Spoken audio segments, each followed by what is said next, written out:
во 1371 година во Баричката битка, нели крал Марко како еден од четирите најстари синови, веројатно и најспособен, го наследува неговиот татко Волкашин и како владетел, како крал во Прилепското македонско кралство, кое што било со центар во градот Прилеп, нели имаме денеска ние материјални остатоци од тоа време, историјата значи го докажува тоа, владее некаде до неговата смрт во 1395 година.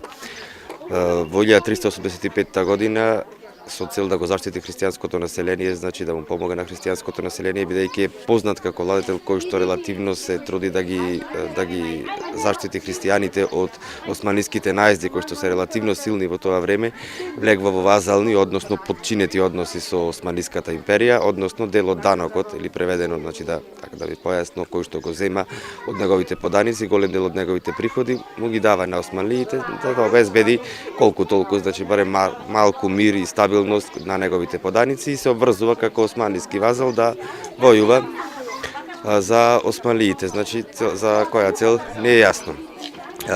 И како таков практично и загинува во битката кај Ровине на 17 мај 1395 година во битката кај Ровине против влашкиот војвода Мирче Стариот. Кралј Марко е многу влијателна личност за нашиот град и за нашето и воопшто за нас.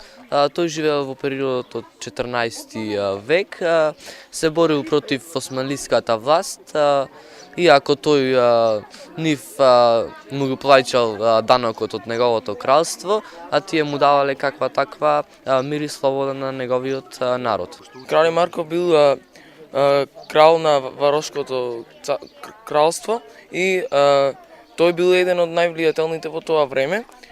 Загина на 17 мај 1395 година. Јас напишав песна во негова чест. Ај прочитали нешто? Песна Крал Марко. Крал Марко, Крал Марко, возвишен во песни дамнешни идни. Крал Марко, во нашите песни те спомнуваме, на часови за тебе зборуваме. Твоите дела книги красат, твоите дела насекаде гласат. Храброста твоја ни дава, крила да чекориме ни животот со големи крила. Кралј Марко е познат јунак во Македонија, мислам во Прилеп. Тој живеел на Марковите кули. Сега јас имам една песна која ја напишав сама за Кралј Марко. Кралј Марко, јунак силен, заштитник на градот Прилеп. Марковите кули биле негов дом, погледот оттаму му е вистински сон. Кралј Марко, јунак снажен, во историјата е многу важен. Тој прескокнувал планини цели, но од својот коин шарец никогаш не сакал да се дели. Чест ни е да учествуваме на манифестацијата Денови на Марко Крале. Училиштето, Општинското основно училиште Рампо Левката за прв пат учествува на манифестација со оркестарот. Благодариме на поканата и да уживаме програмата. Манифестацијата Денови на Кралј Марко е едно од одбележувањата на град Прилеп кој што го прават посакувана туристичка и културна дестинација. Се одбележува по 12 пат со различни активности.